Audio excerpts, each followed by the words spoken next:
still play the piano? I know some of you will and some of you won't.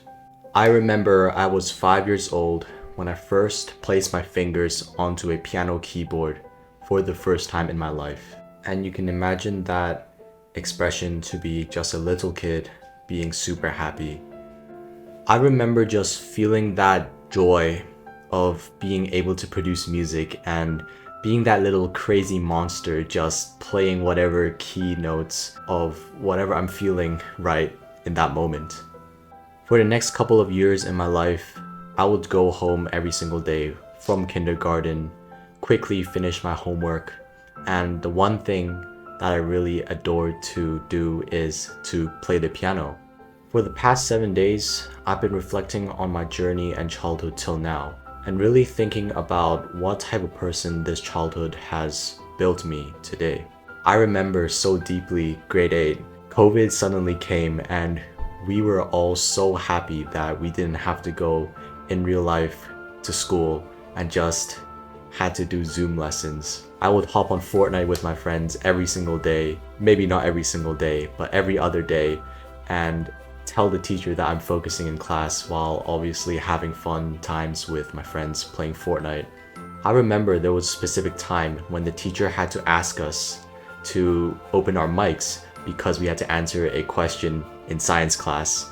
And because everyone was playing Fortnite at the same time, we didn't want the teacher to hear us chatting as we were in a battle royale game right there, and we were top 10 that time.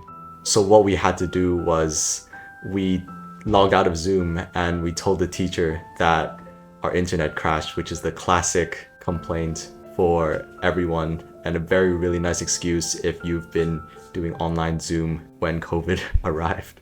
And of course, because the pandemic struck, everything was locked down, right? We couldn't really go to the stores. We had to stay at home every single day. We were forced to wear masks, which was one of the least favorite things that I like to do. And we had to watch everything online. And that's when the internet basically blew up.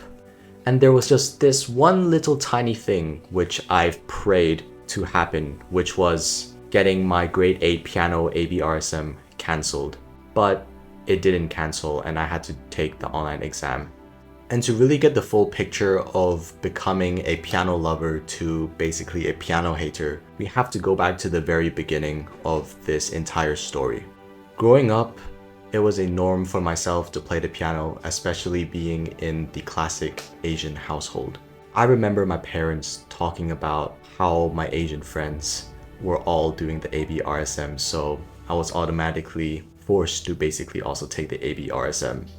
What really stuck with me a lot after daily practice was actually this timer itself. If I zoom in a bit more. This timer grew up with me for the past 10 years of my life, and I had to practice every single day 30 minutes of piano without any exceptions.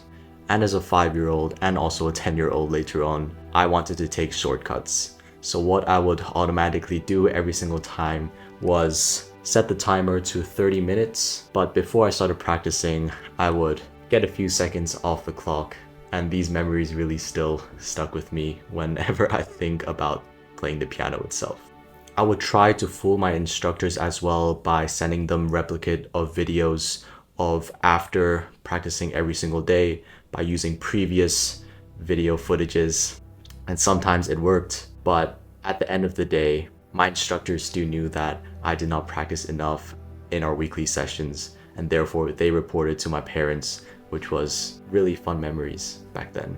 And then the exam deadline came on, and of course, young Bosco did not practice enough and took lots of shortcuts. So we had to record 4 hours straight non-stop, 10 different takes before we were able to submit the final recording, which was not even perfect, to the ABRSM examiners.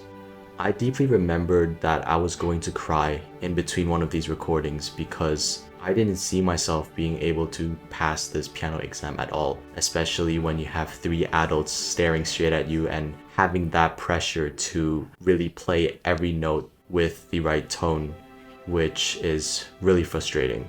And at the end, we got our results back and I barely passed. If I remember correctly, I got 101 marks out of 100, which is the passing score, which is just 1 mark above the requirements, which was just amazing. And every time I see the piano now, I keep getting these nostalgic memories. And it just really makes me shy away from continue pursuing a career in piano or even touching the piano itself anymore. If you're still watching this video now, brother, I really want you to think about whether or not you're walking someone else's path that had been laid down to you, or if you're actually doing something that you're passionate and super interested about.